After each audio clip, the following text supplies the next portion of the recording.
Ladies and gentlemen, boys and girls, welcome to another episode of The Lap Down. I am your host, Greg Farmer, and tonight we have Tyler, Ryan, JP is back with us tonight, and we have a new analyst with us tonight. Who this may be a one-off, it may be a permanent thing. Let's welcome in Billy. How are we doing tonight, fellas? Good. Tired. Doing fantastic. I get the... Yeah, I was on my feet shopping. Yeah. So yeah. As always, a big thank you to the Alkali Project for the intro and outro music on the podcast. Please be sure to check out their album on Spotify, Pandora, wherever you get your music. Excuse me. I would like to start off by saying, once again, this fellas here at the Lap Down want to send our thoughts and prayers to the people in the state of Florida. Hurricane Milton made landfall. Obviously, we were recording on a Wednesday night at 10 p.m. It made landfall at about 8:30 p.m. As a Category 3. And we all know that, Florida's already been hit pretty hard, and they're getting slammed again. So let's just keep those people in our thoughts and prayers and hope that everybody makes it through safe. So starting off with some off-track news, it was announced yesterday that the Indycar series is going to be running a new street course race in Arlington, Texas next year. It will be a 2.73 mile street course around AT&T Stadium and Globe Life Field. Starting off with Tyler, how do we feel about new street course coming to the Indycar series? I personally don't like it, actually. When you have a perfectly good speedway that actually put on the last great race, literally a few miles outside of Arlington, at Texas Motor Speedway, why do you need a road street course around AT&T Stadium when it could be Texas Motor Speedway? And everybody's been asking for more ovals. People want more ovals. They don't want more road courses. IndyCar. I agree. What about you, Ryan? What are your thoughts? Well, I agree for the most part with that about and I definitely think Texas Motor Speedway, if that was an option, should have been option number one. I don't know if, because of NASCAR's affiliation with Texas Motor Speedway, not sure if potentially NASCAR shut the door for Texas Motor Speedway to host the IndyCar series as well. But yeah, I certainly think that this is probably the next best option would be to run a street course in the area, and especially if you can partner up with both the NFL and MLB, because from what I've heard, this new street course is running around both the Dallas Cowboy Stadium and a MLB stadium, I think, too. The Texas Rangers Stadium. Yes. Yeah, the Texas Rangers Stadium. So, yeah, the fact that you can partner up with both an MLB team to promote this race through the spring and a NFL team to promote through the winter off season, I think that's two very good partners strategically to pair up with to promote an IndyCar race. Now, all of that is heavily dependent on them actually promoting the race. Obviously, it sounds great in theory to say, oh yeah, we have these partners that can promote, but until they actually promote it, makes it kind of hard to understand. Yeah. And that's obviously the big wait and see game, but True. I think that, yeah, they are teetering on having too many street courses, and the average street course doesn't last very long compared to what an oval race could do. But again, I would hope that they already explored the Texas Motor Speedway, and it wasn't until Texas Motor Speedway was off the table that then they explored a street course option in the same area. Because obviously NTT... Can I add on to that? It also is basically a parking lot race if you look at this layout. Yeah, but I was also going to mention that it's also a home track for, it's the American home for NTT, the series sponsor as well, which being able to race in the series sponsor's home area, or at least the home area here in the States. I believe they're actually a Japanese-based company. So ideally a race in Japan would be their ideal home, but if you can get it close to their American base in Dallas, being able to race near there is valuable to them as a series sponsor, and you certainly want to keep them happy since they're providing money to the sport. Yeah. What about you, Billy? What are your thoughts on it? If you any thoughts? I'm not as long, my thoughts on this is as long as it's not as bad as the first like Nashville street race, because that was awful. But my hopes and thoughts are basically I hope this works out for both IndyCars and for the Texas Rangers and the Devil. Yep. Yeah, that's about it. All right. What about you, JP? Well, given that I have some family down there, I have the YouTube channel. I might just go down there and get some thoughts. So I think, yes, all of you have said IndyCar's got too many street courses, but this could be a 1-year thing. We don't know. Yeah, I mean, it could be. So it looks like we had a late edition by about 3 minutes. Jamie is with us tonight. Jamie, we are discussing the newly announced IndyCar street course race in Arlington, Texas. Would love to get your thoughts on it.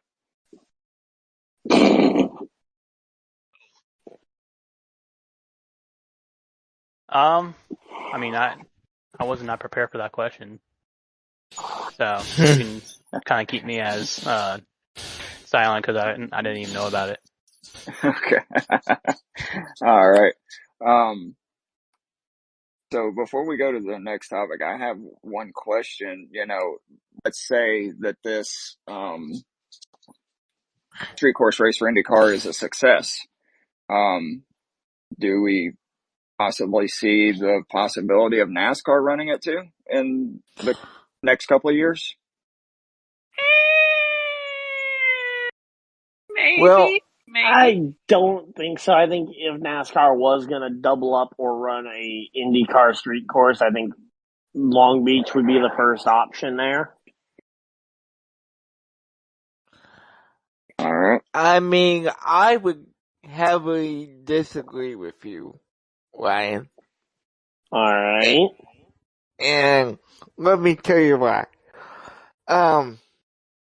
NASCAR owns the Texas Motor Speedway, so it could be a cool way for NASCAR to say, you know what, let's do 2 weekends in Texas and have it be where... But NASCAR doesn't own Texas Motor Speedway. That one's owned by SMI. Yeah, it's owned by SMI. Then never mind. SMI is owned by NASCAR. Yeah. No, that's ISC that's owned by NASCAR. And that's the other half of the tracks, the ones that don't end in Motor Speedway. Texas Motor Speedway, New Hampshire Motor Speedway, Dover Motor Speedway, all those ones are all owned by SMI. ISC is the one that NASCAR bought, which had Daytona and a bunch of others. Okay. Then never mind. My idea might not happen then.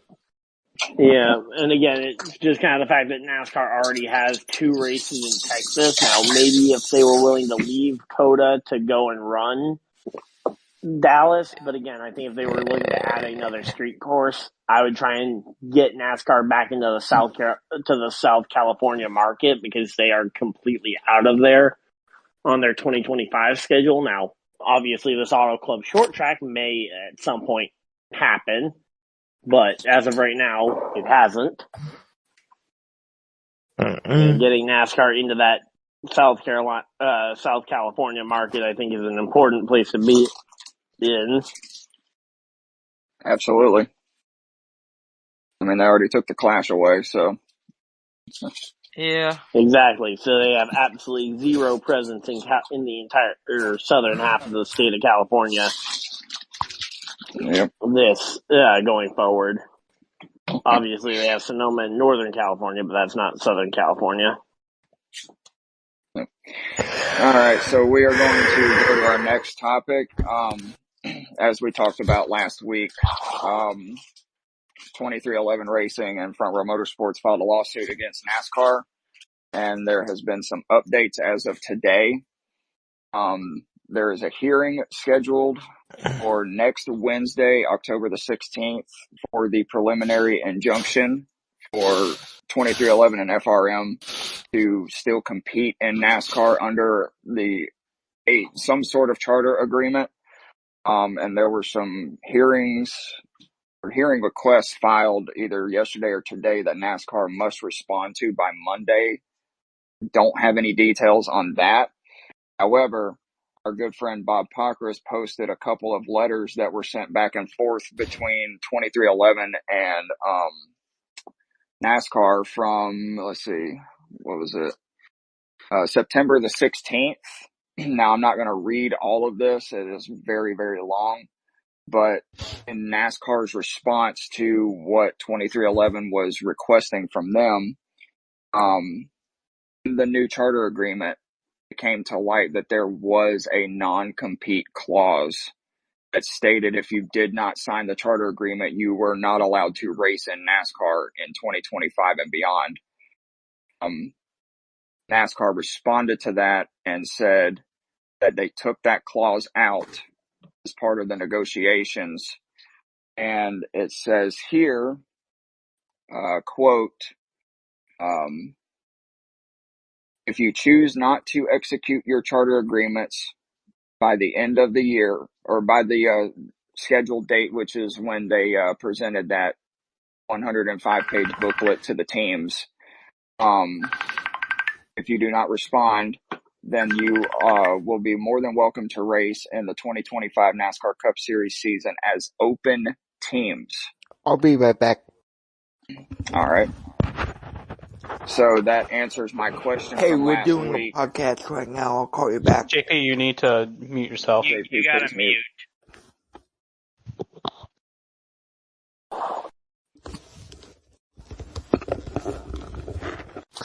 I'm back. All right. Okay. Anyways, that answers my question from last week about what would happen if they didn't sign and that injunction didn't happen. They would still be allowed to race as open teams. But as I stated just a minute ago, the preliminary injunction will be filed, or the hearing is scheduled for next Wednesday. So, Ryan, what do we think might come from that hearing next week? I mean, again, the more and more I read about it, the only leg of the lawsuit that I kind of see room for the teams to stand on it would be the intellectual property parts, and that's mainly because I don't know a lot about about what NASCAR gets as a part of just them competing for intellectual property. Yeah, if that extends to like the ability to go and have their own separate diecast company, potentially be the exclusive diecast company of say 2311 Racing or something like that, to be able to market and potentially make money off their paint schemes that are running. If that's part of it, I can see that leg being more valid. And again, after kind of reading through some stuff, but yeah, in terms of the money, they're already slated based on the new agreement that they're going to make over double the percentage that they made under the old media rights deal, because the old media rights deal gave them 20% or 25% of the TV money, and this new deal has that over doubled. So at least 50% of the TV money is going now to the teams, as opposed to the old deal, which had 60% of the TV revenue going to the tracks, JP, which I thought was a mistake in the first place. JP, you need to mute yourself, please. Please. Yeah.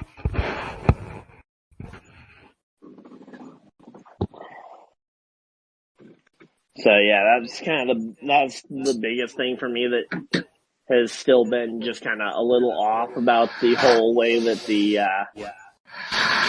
when it comes to the things that they've argued about. Again, how much more money do they really want if they're already getting over half the TV money? Right.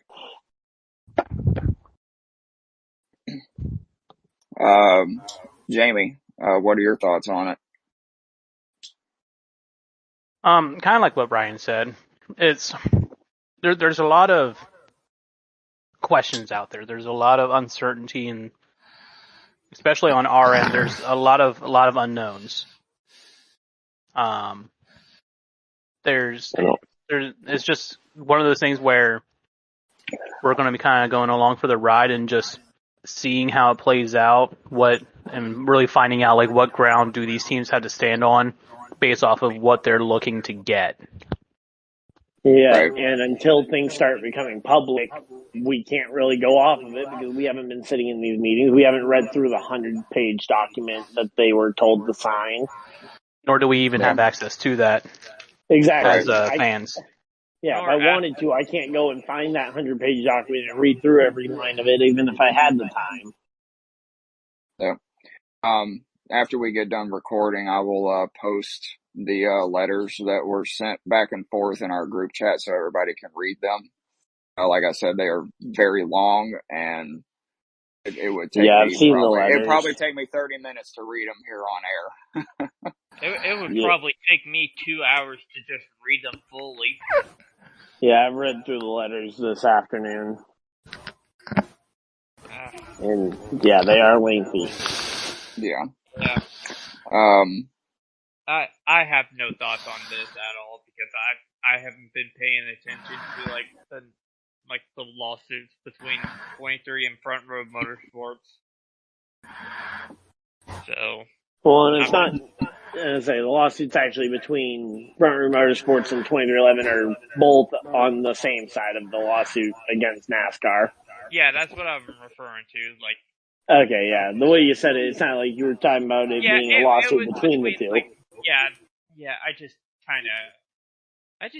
Okay. Just wanted to make sure I clarified it in case you didn't know. It's fine, Brian. It's fine. JP, what are your thoughts on it? Well, I think. Hold on.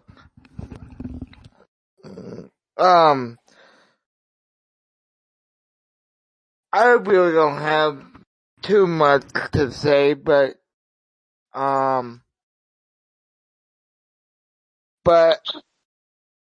would say that the thing about it is it kind of sucks that NASCAR is in this situation, but I mean they did it to themselves, so we'll see what comes out of it. I'm curious to know how you think NASCAR necessarily did this to themselves. I mean, they've been working on these negotiations for a couple of years, and I mean, at some point, I think at least some of the responsibility on getting a deal done has to lay on the teams, especially if they're asking for unreasonable amounts of either money or control. You are right on that point, Ryan, but NASCAR doesn't do a good job of listening to the teams when it comes to this matter. What proof do you have that NASCAR doesn't listen to the teams? If I'm assuming you haven't been in any of the team meetings where they are discussing the contract negotiations, similar to me. All you know is that Denny Hamlin's been unhappy, but again, you don't know that what was actually offered to them, or what they're asking for. Because again, they could easily be asking for something completely unreasonable, and that's why they're unhappy, is that they haven't gotten it. Yeah. Oh, can I go next? Yes, please. Yeah, Go ahead. Oh, Brian, I get what you mean by citing NASCAR, but to be fair, if you've read the interviews with Rick Hendrick and what I think was Richard Childress, if I'm not correct, you should correct me if I'm yeah, wrong, Greg. yeah. I've seen the Yeah, Richard I believe Childress you're correct. interview,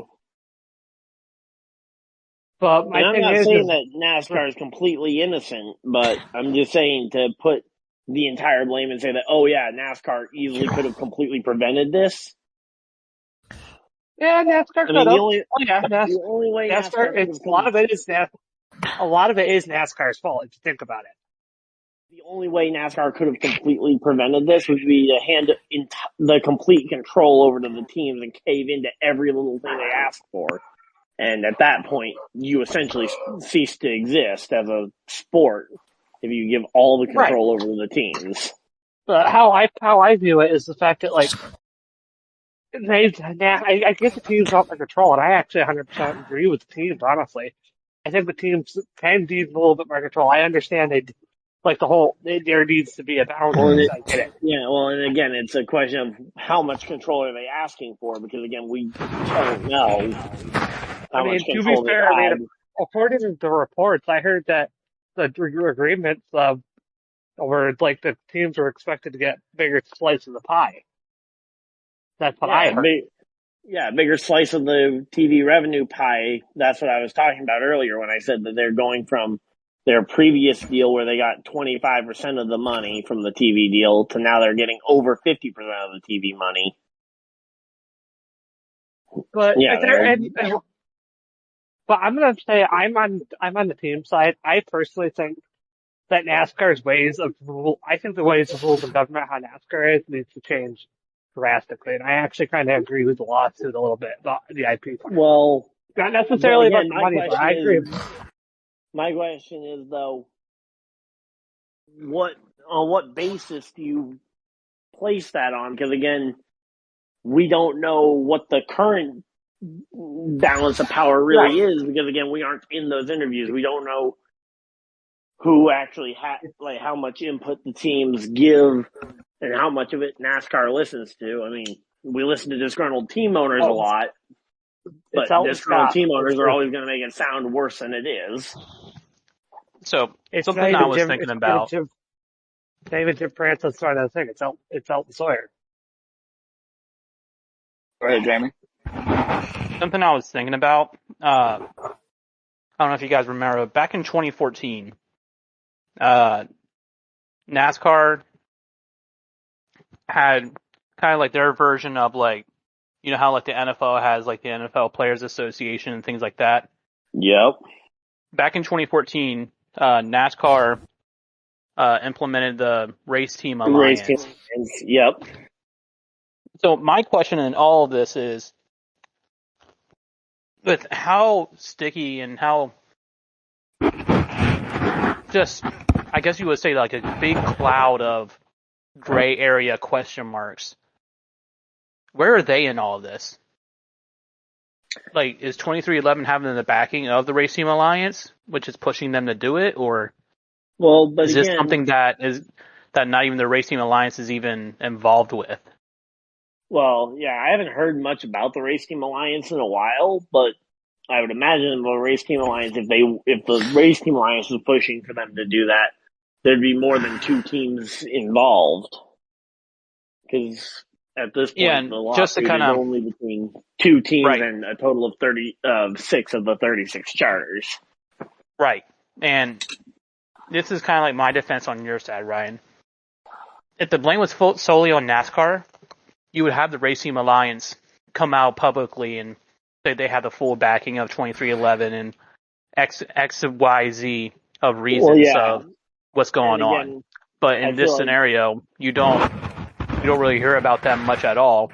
It's more just 2311 and NASCAR going head to head, which means that there must be some request that 2311 is trying to get NASCAR to do that they just simply don't want to do because it could have future implications on what other teams could try to do to stronghold NASCAR into doing more than what they feel is best for business. Yeah, and similarly, I've said something over the course of this lawsuit is that I feel like they would have a much stronger leg to stand on if if any of the big teams were involved. If Hendrick, if Gibbs, if Penske were involved in these lawsuits, if one of the long-standing teams that has, again, a history of being involved in NASCAR, because I think one of the NASCAR or Elton Sawyer might have said something along these lines of the two teams that are involved in this lawsuit are 2311, who is relatively new to the NASCAR team ownership group and hasn't been around for a long time, and Front Row, who has only very recently become competitive.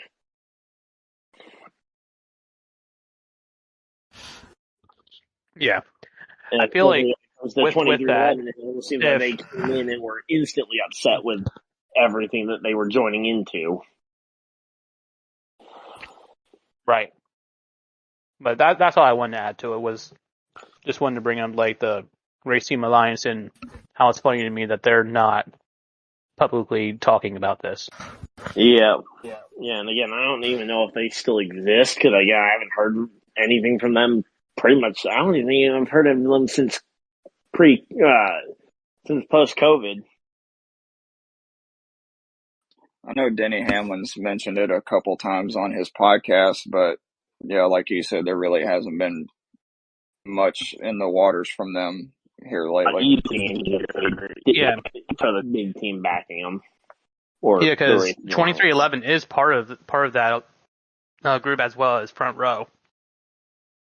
Because like I went on their website just to see the teams that are a member of part of the Race Team Alliance, and the very first two that you see is 2311 and Front Row. Then it's Hendrick, Joe Gibbs, JTG Colleague, Legacy, RCR, RFK, Spire, all them after that. But it's just funny that those are the very first two that you see on the website. Yep. Yeah. Well, I'm sure we'll hear more in the coming weeks and stuff, and we'll have plenty to talk about this. But so we're gonna move on. They were in Talladega this past weekend, and one of my favorite tracks. Were four wide and handsome. Once again, with these cars, you had to save fuel in the stages, which led to some quote unquote epic four wide racing for about 7 to 10 laps, where basically the entire field was four wide. I think it was either near the end of stage 1 or stage 2. I can't remember. I think it was in stage 1. Okay. Stage 1. Gotcha. But the real excitement came later on in the race. The field was trying to lap Todd Gilliland, and Brad Keselowski got a big old push from his good old friend Joey Logano and Chase Briscoe, and got into the back of Austin Cindric and triggered a 28-car crash, which is the largest crash in modern Cup Series history. Which is ironic because that was the trivia question from last week. I was going to bring that up. Someone said we spoke it into existence.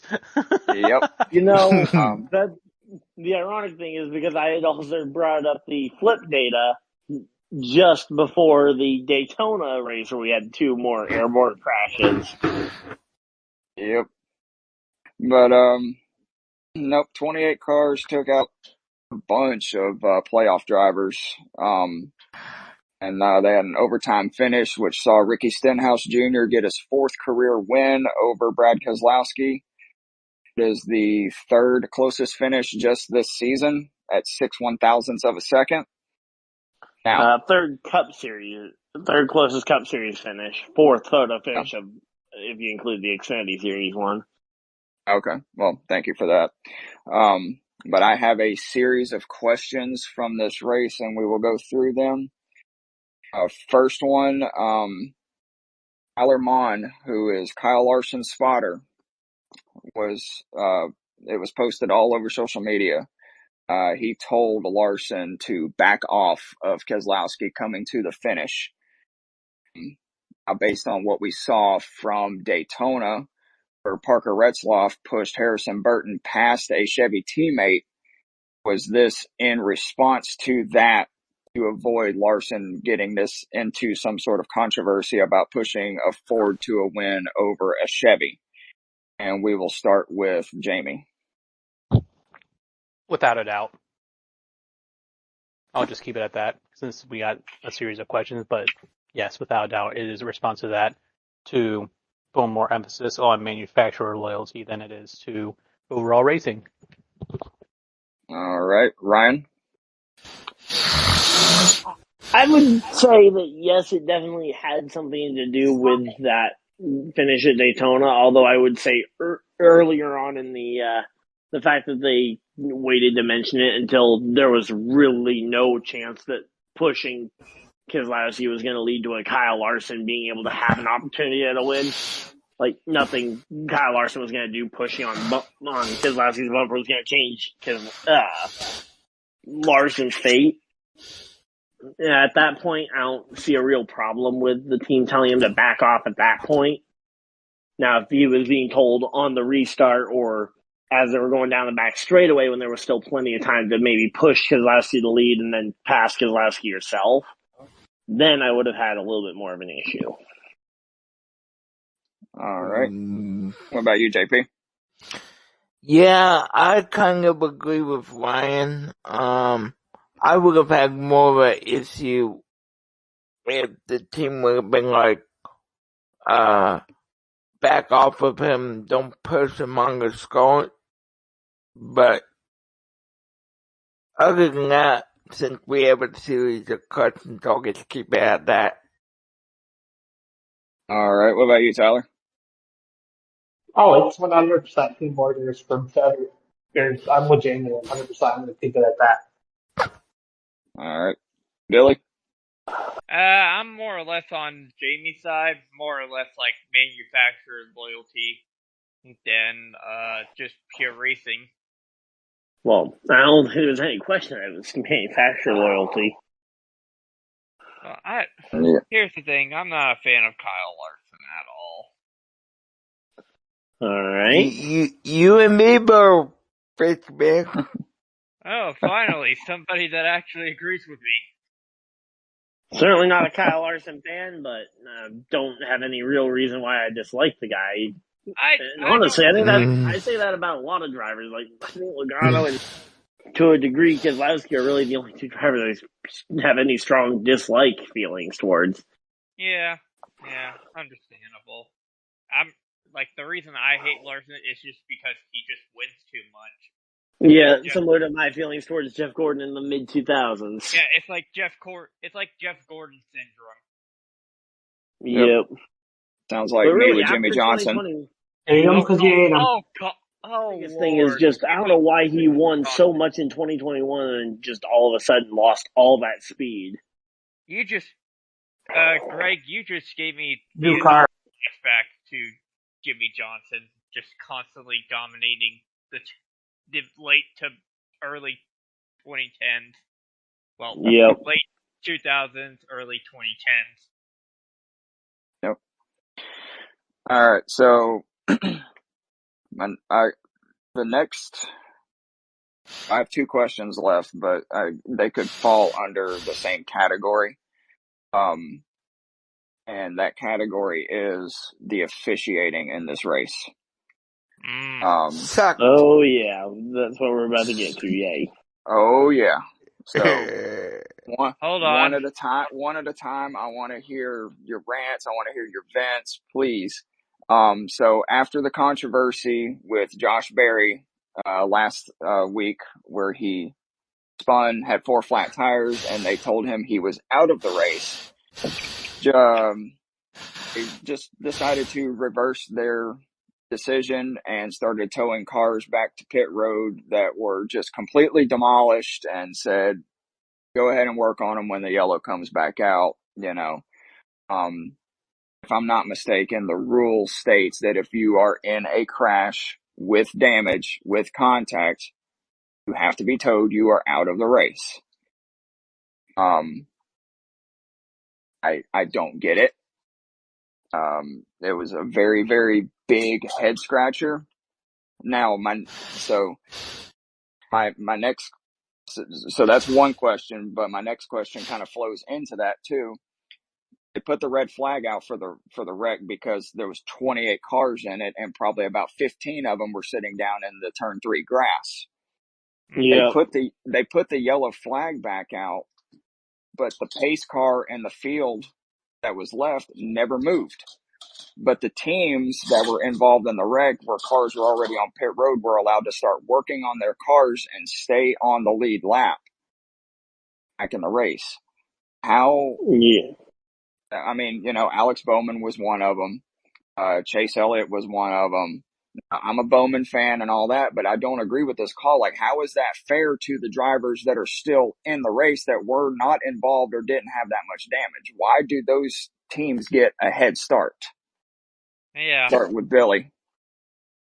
Well, I'm just gonna say this: drink responsibly, people. Well, but this is what NASCAR officiating is doing.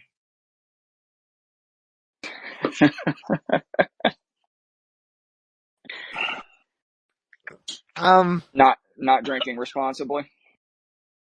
Yeah. With salty watermelon. All right. What about you, Jamie? It boggled my mind watching it. It was like all race long they just kept like fumbling calls, and there was never a sense of consistency. And a buddy of mine even asked, he was like, "Man, it sure seems like NASCAR is trying to pull an NFL with the refs and mess with people's bets." And I'm like, normally I'd say you're completely wrong, but I can't explain like the back and forthness of this race, and it really made me question, like, did NASCAR like do like an agenda type thing where it's like, hey, we need to control the overall outcome and make it XYZ? Here's my counterpoint. One at a time, guys. One at a time. Okay. Go ahead, Billy. You started first. Well, if NASCAR did pull like an NFL style with like the referees, they would easily let like a Hendrick Motorsport driver win that race instead of Ricky Stenhouse. Modern NFL. But it's also nearly impossible to control who's going to end up out ahead at the end of a pack race like that. Yeah, true. But after questions, I want to give like an interesting fact about this race. Anyone else? Yeah, so I mean, going back to the thing that Jamie said, he was talking about throughout the race, there were a lot of questionable calls until the big one with like 12 to go. I don't remember there being any decisions NASCAR even had to make, really. Now, obviously, we have the caution with 12 to go where there were a lot of questions as to, okay. But I also think, at least in terms of in the context of this one race, they officiated it. It's not like they left. What? I think he said that caution came with 5 to go. No, the big one was 5 to go. Okay, it was 5 to go. I just remember all the cars that were out in that wreck were considered 12 laps down at the end of the race after overtime and all that. But regardless, with the big one, it ended up. Yeah, that was the only time I really remember NASCAR officiating going out there, and I don't think they ended up towing any of the drivers straight to the garage, which, at least in terms of this one race, they officiated all the cars correct or in the same way, but obviously it was inconsistent with a week ago at Kansas, where they didn't allow Josh Berry. And honestly, I think this is where they opened up themselves to this rule because of the beaching incident at Auto Club 2 years ago, when there were a bunch of drivers ending up beached at Auto Club after spinning and having their tires go flat, and the new next gen body would just get stuck on the flat because of all four tires being flat. And ultimately that was what started the whole opening up the rule set of allowing a team to get towed back to pit road but still being allowed to continue. I preferred the rules when it was black and white of if the tow truck touches your car, you're done. But if with the new cars, if you do end up with the situation where they get beached, I'd almost like to see them be like, okay, we'll tow you back to pit road. You can put four tires on, but then you have to be able to complete one pace lap before you're actually allowed to work on the car itself to fix damage. Because at that point, then you still have a prove it test of, okay, yeah, the car can function, could have theoretically functioned if it had four decent tires to get back to pit road. I mean, like I said, we saw some of those cars, like Chase Elliott was just completely annihilated. Yeah, and so again, like the theoretical rule that I said I'd like to see would be like, for example, tow that Chase Elliott car back to pit road, allow them to put four tires on, but that's it. And then he has to complete one more out and in lap to essentially be eligible to start repairing that car. Yeah. Go ahead, Tyler. Oh, where do I even begin? Oh, so the officiating sucks when it comes to the damaged vehicle policy. The whole damaged vehicle policy sucks in general. I hate the fact that they have time. I want them to go back to where, you can go off the track and get repaired and make minimum speed to get a decent finishing position despite you being lapped out. Yeah, but I will say one thing I like about the damaged vehicle policy is that you don't have teams adding a ton of body panels to the car that are just going to go get torn back up again and leave sheet metal all over the track. That's easy enough to replace with bare metal. Literally, that's it. Do what they did in the old days. Take off the sheet metal. But my problem is the fact that it was so blatantly inconsistent. They overcompensated for fucking Josh Berry last weekend that they had to tow everybody back to let them fix them. That's actually a lot of the reason why they did what they did was because they were overcompensated. All right. Also, I personally think with this rule, Ryan Bailey got fucked at Lockman Flag. He's been fucked twice by this rule this year. All right. This rule is absolutely shit. It needs to be changed. NASCAR needs to make this rule change. I don't even remember what happened at Watkins Glen, let alone what happened to Blaney. Blaney was in the lap one crash going through the bus stop, and they said something about his steering was broke, and it was something that could have been fixed on pit road, but instead they towed him to the garage and said he was done. Yeah, and again, that was one of those things where theoretically, if you're on the damaged vehicle policy, if the tow truck touches your car, again, the old rule was that you got towed right to pit road or right to the garage. Anything like tire sound, you can get towed back to the road. If you cannot physically move your car and your car has too much damage, like leaking fluid, you need to stop that vehicle and it has to be towed and you are done. That's how I view it. I mean, again, I felt like it was so much more simple when you could just say, it was simple. If the tow truck touches your car, you're done. Oh. That's still a bullshit rule if you think about it, because what if, somebody just has a flat tire and they have to get towed back because they're beached? That's dumb. There's a lot of gray area. I really don't remember there being a beaching issue until the next gen car came out, which exactly. I don't know what changes they made to the next gen car itself to try and avoid beaching. The next gen car uses ground effect arrow, which car has to be really low to the ground in order for the effect to take part. So if the wheels go down, what's it called? The diffuser in the bottom of the car gets splashed on the ground. And that's why they get stuck.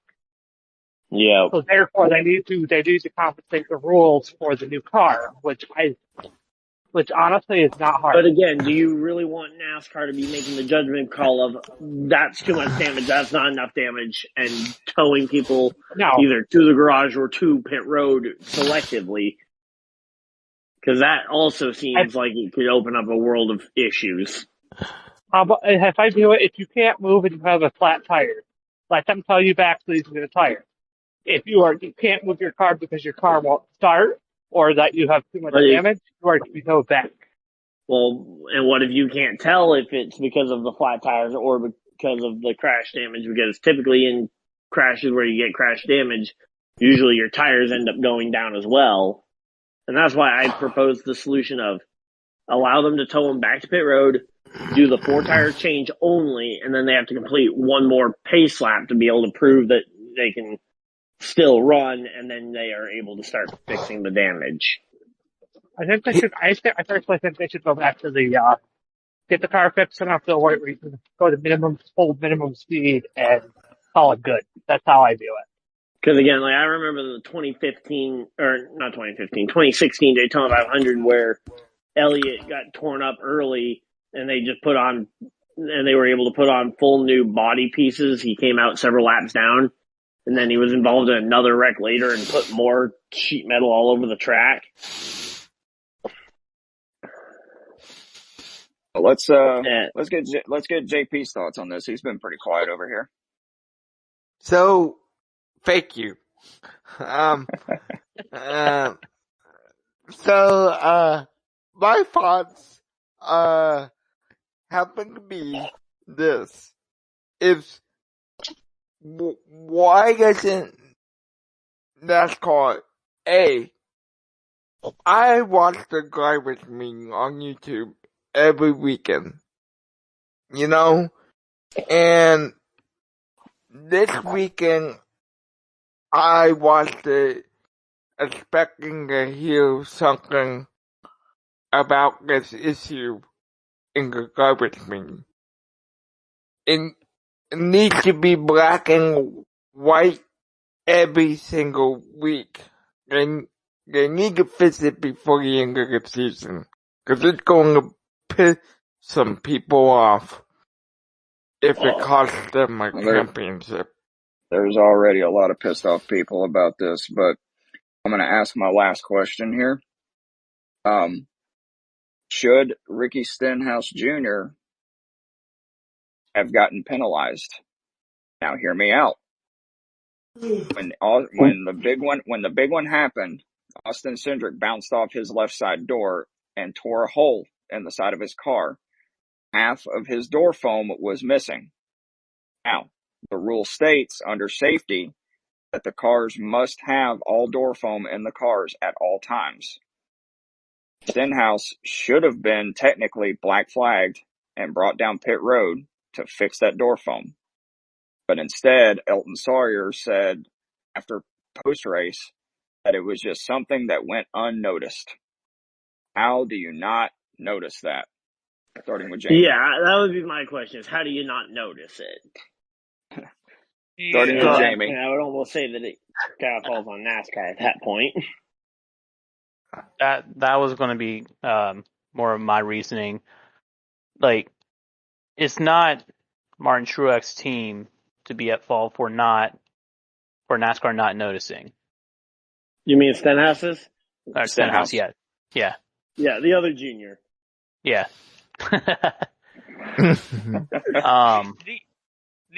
The other Jim Bug.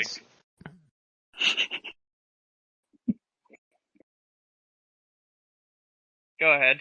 It's definitely one of those things that NASCAR is more at fault for not noticing. Because, I mean, if I'm a race team and I realize that there's an issue and that I shouldn't be on the track, but NASCAR hasn't said anything, then guess what I'm not going to be doing? I'm not coming down pit road. No, I'm not calling myself out either. Yeah. Yep. Well, because you might suspect that it's not up to code, but you don't know until NASCAR tells you. You might suspect it, but you don't know for sure. Yep. And again, they aren't going to call themselves out. Yeah. Ryan, do you have any additional thoughts? Yeah, again, my biggest question is how did you not notice? But also, when it comes to mandatory stuff like that, and in particular, I think of this similar to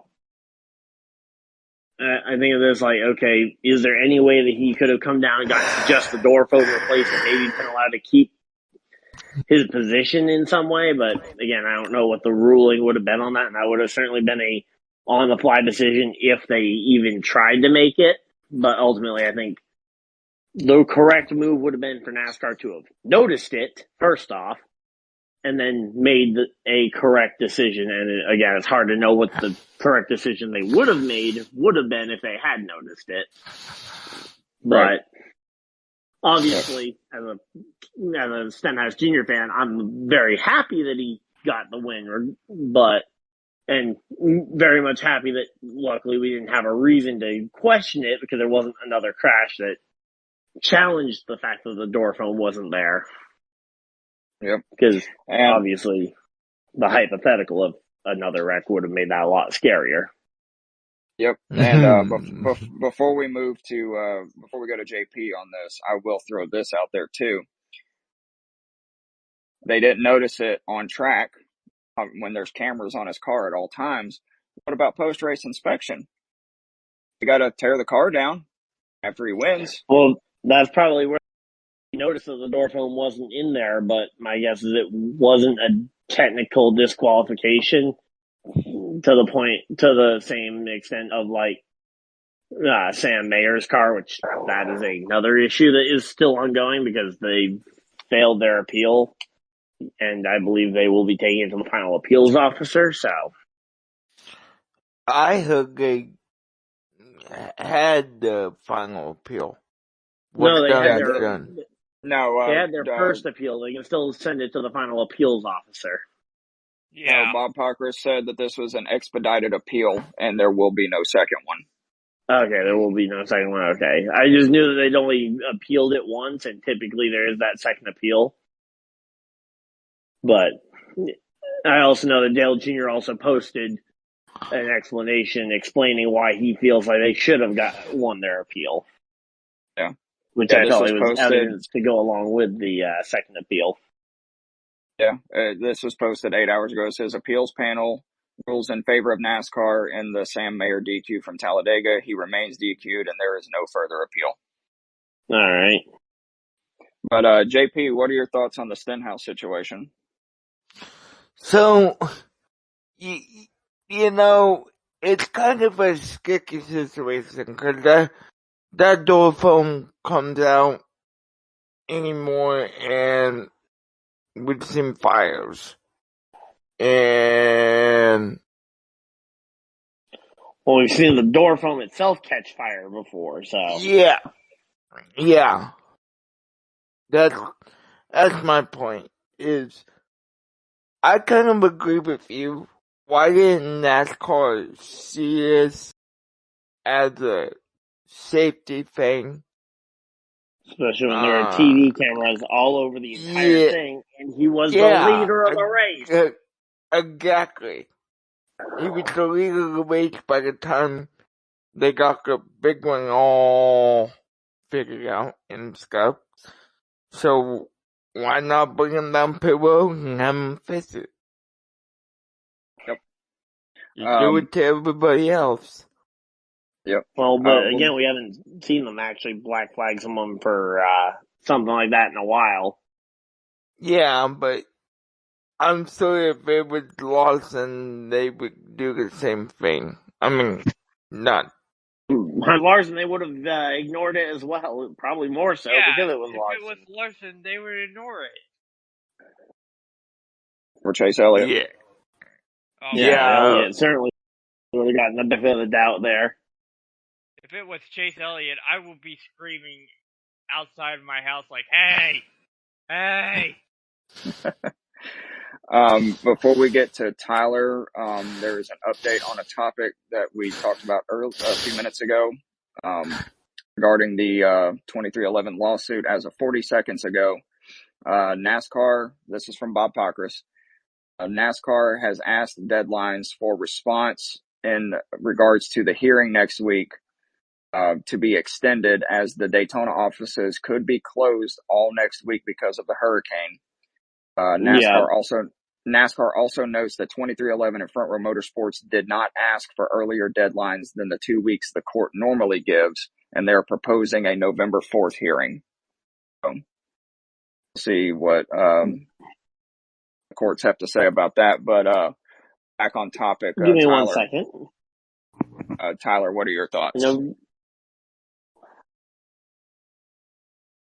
A November 4th hearing would put it the Monday after the Martinsville Cut race for the Cup Series. To be very Seems like honest, a very I odd personally point to be putting it. very honest, I haven't really been penalizing people for that, so I don't really have an opinion. Well, here's the thing. All right. Here's the thing. The damage from the hurricane might play a factor into that. Yeah.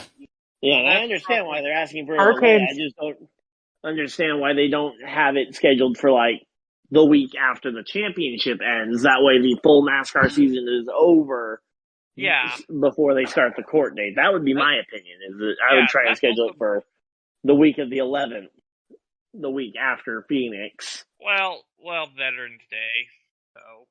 Okay, so schedule it for the week of the 19th or whatever, but the week after Phoenix, or a week or two after Phoenix. Yeah. But my point being, schedule it for the off season, not right before your champion, but right before Denny Hamlin has to potentially prepare for a championship race, or Tyler Reddick, or Denny Hamlin losing in the championship once again. Well, but my point is that those are two championship caliber drivers who could potentially, one or both could be in the championship four, and they'd be going to court the Monday before the Phoenix finale. Yeah. Billy, what are your thoughts on the Stenhouse situation? My thoughts on the Stenhouse situation: if Denny Hamlin got away with going below the yellow line in 2020, and just allow Stenhouse to have this win, like, that's my opinion. Well, those are two fairly different situations, but I know it's two fairly different situations, but NASCAR doesn't know when to enforce their rules. That's what I was fixing to say. Is he's playing on NASCAR's officiating skills? Yeah, yeah. You could definitely say that's a skill issue and a half. All right. Well, we are going to move to our next segment. This is green flags and black flags. And for our new listeners and for Billy, who is here for the first time, green flags is something or some things that you liked during the race weekend, and black flags is something that you did not. And we will kick it off with Jamie. All right, green flag, it goes out to NASCAR, or not NASCAR, Kyle Larson, for getting his best finish at Talladega, and since I can remember him driving a restrictor plate at Talladega. 4th place. He had a third place finish like a year or two ago at Talladega. I must have missed that one, but that was the first time that I've seen him finish relatively well at a restrictor plate in a long time. So, green flag to Kyle Larson for getting that finish and overcoming the blunder that was at the very beginning of this elimination series. Yeah, he definitely proved me wrong about saying that Larson would be out in this round. Black flag, I'm going to go ahead and state the obvious, the officiating at the end. All right. What about you, Ryan? All right, so my green flag for the weekend, I'm going to go ahead and say, since it's been a while since I've been able to say this, it's a Ricky Stenhouse Jr. victory, and at least I won't see all three of my drivers go winless this season between McDowell, Stenhouse, and Kyle Busch. Usually it's been Kyle Busch that I've been able to fall back on and say, well, at least he's got to win. Now we look to the Roval. It could be But at worse. least You could be a Harrison Burton fan like me. that is Hey, definitely worse, but you at least have a win this year, unlike Kyle.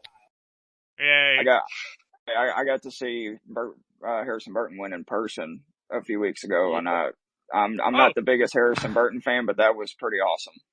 Mm-hmm. Yeah, but so there was. Yeah, but yeah, so that's my green flag, and for the black flag, I'm going to try and think of something other than the officiating, because I think that's going to be the black flag for a lot of people. No, I'm going to say the black flag is going to be to Sam Mayer and his team for having that car too low in the Xfinity race. All right. What about you, JP? All right. So my green flag is going to be a little bit different. It goes to the 47 pit crew on how fast they got out to Ricky Stenhouse when he won that race. They were pretty jacked up. I like to see that out of someone that doesn't win very often. So that's my green flag. My black flag is going to be a little bit different too. It's Orton Sawyer. Because I mean, with this whole cabal that we had over the weekend with the Kanye car wreck, why didn't he come out and say, no, this is what we're going to do, and basically say, okay, this is what we're going to do with your car, you're done, you're not done. Well, but I feel like if they went car by car and disallowed some and allowed others, I think you end up in an even bigger mess than you already are. Yeah. So, I guess it goes to Orton Sawyer.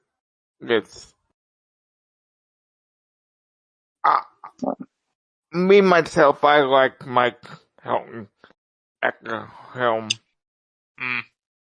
when he was around. All right. What about you, Tyler? Oh, my green flag was honestly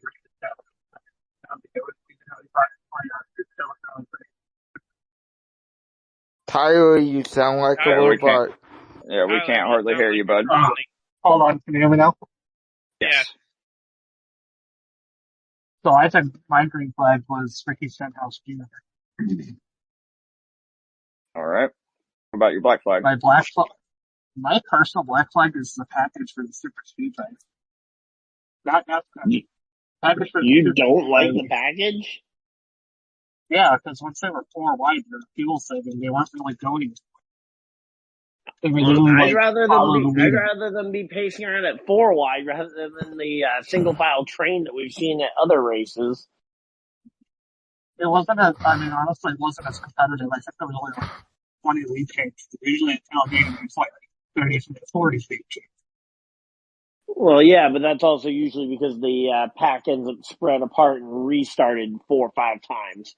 We only had, 3 restarts in this race? The restart at the end of stage 1, the restart at the end of stage 2, and then the restart after the big one for overtime. We only had 3 restarts.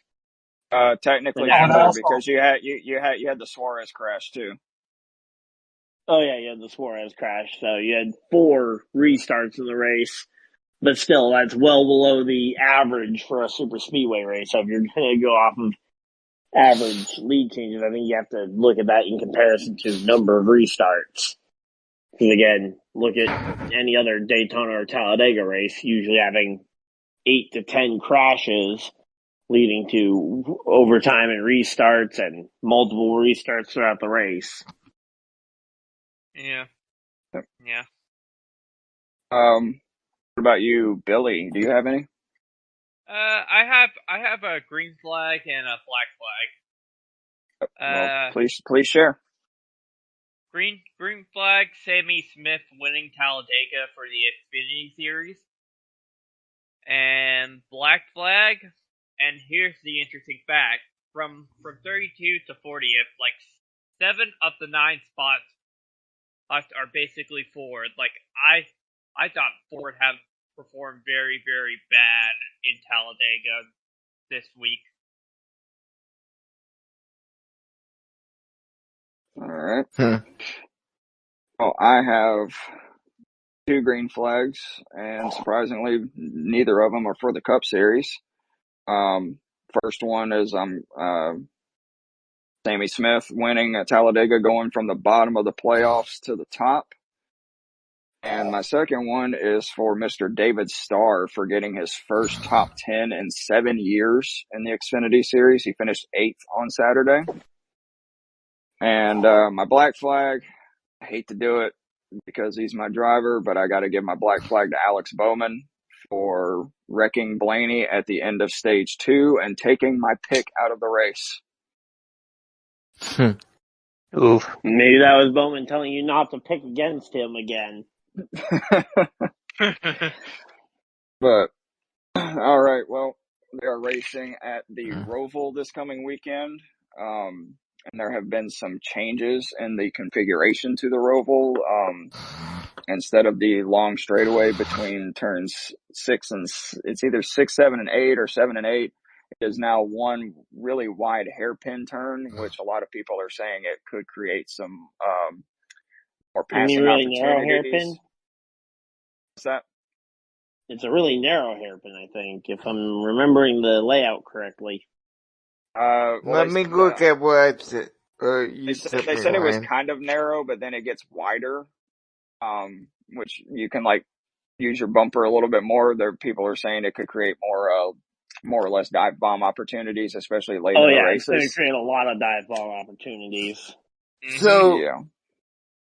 So Ryan sent me a couple pictures, and it looks like, NASCAR made it to where it's more uphill, and stuff. Oops. Hill. But yeah. Yeah. Well, that track's nice and flat. Well, with that, we are going to make our race picks for this weekend. As you can see, I've got our names on the wheel, and I did throw Billy in there as well. I will allow him to make a fantasy pick. It will not count towards points or the standings. So the first pick for Roval will be. What's it be, Billy? Oh, it's JP. Yes! How? Okay. Yeah, there's it on the track map. So, I'm going out on a limb. I hate this driver, but I'm going to love him for one weekend. All right. Good old Dennis the Menace. Kyle Larson. Wait, what? JP has openly said that he strongly dislikes Kyle Larson. He is not a Kyle Larson fan. So he said he is going to love him for 1 week. Podcast. Yeah, but then he said Kyle Larson. Yeah, he never said Dennis the Kyle Menace. Larson is the driver that he hates. Yeah, Kyle Larson is basically the new Dennis the Menace to JP. Yeah. Okay.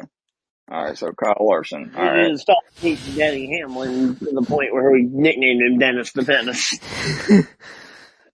Next pick is going to be Billy. Well, I would call Denny Hamlin Dennis No Cups. I have 2 for this one. Oh, you can pick anybody you want. It's not going to count towards our points. So. I say AJ Allmendinger double dips. All right. Which, anyone know why he's in the 16 and not the 13 this weekend, considering he and SVG are sharing the ride, and typically it's Allmendinger who gets bumped out to the 13 and not the 16? I don't know. Because, yeah, no SVG's idea. in the 13 and Allmendinger gets the in-house 16 this time. By the way, Allmendinger is still on the table since Billy is a fantasy pick, quote unquote. So Yeah. Yeah, I'm just basically a ghost here right now. I'm like Casper, the friendly ghost. all right, next All pick, right. Ryan. All right. So the only person for me is Kyle Larson. Yes. All right. Well, we're at Charlotte Motor Speedway for the road course. And I remember this track being compared when it was first introduced. I remember people comparing it to a two-way street course, and who's one of the most naturally gifted street course drivers in the field? I'll take SVG. Damn it, you took my pick. And I didn't want to curse AJ Allmendinger, so we'll go ahead. I'm okay to curse SVG, and hey, if it works out, it works out, and if it curses him, oh well. At least I didn't curse AJ. All right, next pick will be Jamie. Well, I don't know when's the next time I'm going to be able to pick this guy, but actually, I'll keep that back in mind because it might give away what my trivia is. I guess I'll go with William Byron. He seems to be doing pretty well with road courses as of late, as well as he had a pretty good finish last year. He happens to be doing pretty good well at road courses as of late. Am I the only one that remembers how his last road course finished? Up in the air, almost leaving Watkins Glen. Yeah, with a tire in Brian Keselowski's window. We're not going to talk about that. I just happened to find it funny because I picked him at the last road course race and he didn't work out because of the dire curse. But luckily Next you're pick not. is myself. I think he's going to make a comeback. I'm picking Chase Elliott. Awesome Chase from the same place. And the last pick will go to none other than Tyler. You took my thing. Right. Okay, I heard him say Alex Bowman. Okay. Anything else he said, but I heard him say Alex Bowman. All right, and as per usual, I will get the rest of the picks through chat and text message. Before we close the show out, it is now time for another rousing edition of Jamie's Trivia. Jamie, what do you have for us tonight?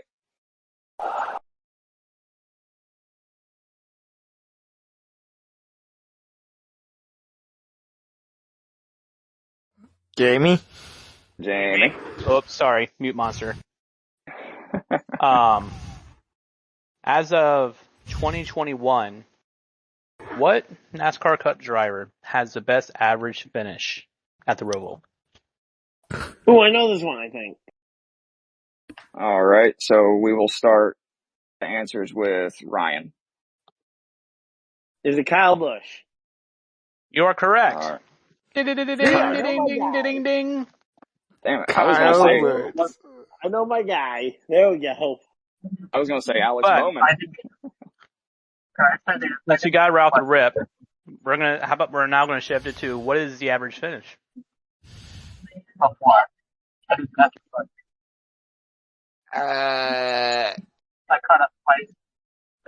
Sounds like 8.4. All right, so JP locks in 8.4. Tyler, what is your guess? I need to know what I cut out. What is Kyle Busch's average finish at the Roval? From 2021 to now, not his entire history at the Roval. 9.1. All right, Billy. 9.1, I heard him say. Yeah. 7.4. All right, Ryan. I'm going to say 6.8.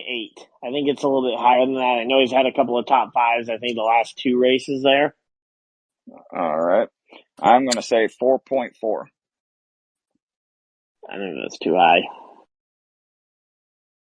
So, based off of the site, based off of driveraverages.com, Kyle Busch's average finish at the Roval since February 2021 is 3.3.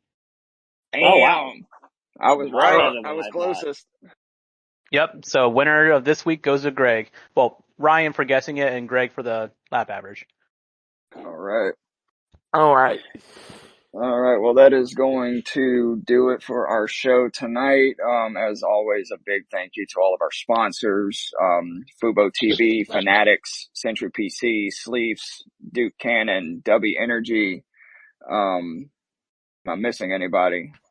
Bulletproof Coffee.